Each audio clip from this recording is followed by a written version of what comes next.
Hello guys, আসসালামু আলাইকুম। আশা করি সবাই অনেক ভালো আছেন। গাইজ, আমি নতুন একটি ভিডিও করতে যাচ্ছি, আমার সঙ্গে থাকুন। গাইজ, আমি আজকে বেগুন দিয়ে আমার রেসিপি, বেগুনটাকে সুন্দর করে ছুলে নিতেছি। আমার বেগুন ছোলা হয়ে গেছে, এবার আমি কেটে নেব। গাইজ, আপনারা রেস্টুরেন্টে অক্টোপাস খেতে যান?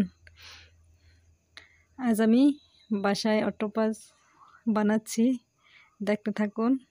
আপনারা ওই রেসিপিটা বানিয়ে বাসায় খেয়ে দেখবেন কেমন লাগে। গাইজ, যারা আমার চ্যানেলটাকে সাবস্ক্রাইব করেননি, অবশ্যই চ্যানেলটাকে সাবস্ক্রাইব করে দিবেন, শেয়ার করতে ভুলবেন না। গাইজ, অবশ্যই শেয়ার করবেন, আপনার শেয়ারে আরেকজনের কাছে আমার ভিডিওটা পৌঁছাবে। আমার কাটা হয়ে গেছে, এবার আমি বেসন নিয়ে নিলাম 1 কাপ।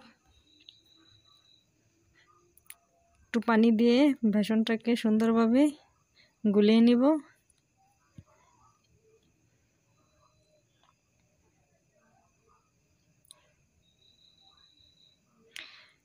গাইজ, বিকালের নাস্তা হিসেবে আপনারা এই রেসিপিটা বানিয়ে খেয়ে দেখতে পারেন।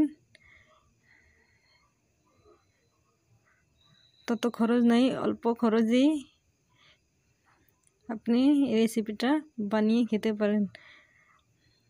আমার সুন্দরভাবে গলানো হয়ে গেছে, এবার আমি একটু হলুদের গুঁড়ো দিয়ে দিলাম,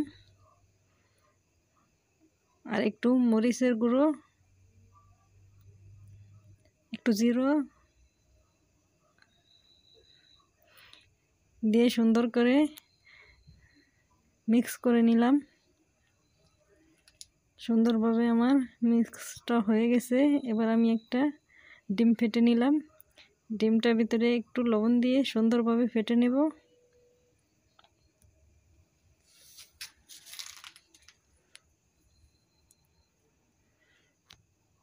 আমার ডিমটা ফেটানো হয়ে গেছে, এবার আমি বেগুনটা ডিমের ভিতরে দিয়ে দিলাম, দিয়ে সুন্দর করে ডিমটা যেন ভালোভাবে ভরিয়ে বেসনে দিয়ে দিলাম। গাইজ, বেসনটা কম লাগতেছে, তেলের ভিতরে আরেকবার বেসনটা দিতে হবে।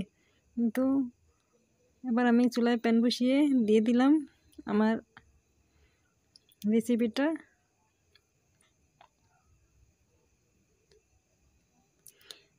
গাইজ, কেমন লাগছে অবশ্যই কমেন্ট করে জানাবেন। গাইজ, আপনারা কমেন্ট না করলে তো আমার ভিডিও করতে একটু ভালো লাগবে না। লাইক করে আমারকে উৎসাহ দিবেন। গাইজ, আমার এক পাশ হয়ে গেছে, আরেক পাশ দিয়ে দিয়েছি। এবার সম্পূর্ণ আমার আমার রেসিপিটা হয়ে গেছে। গাইজ, ভিডিওটা ভালো লাগলে অবশ্যই লাইক করে দিবেন।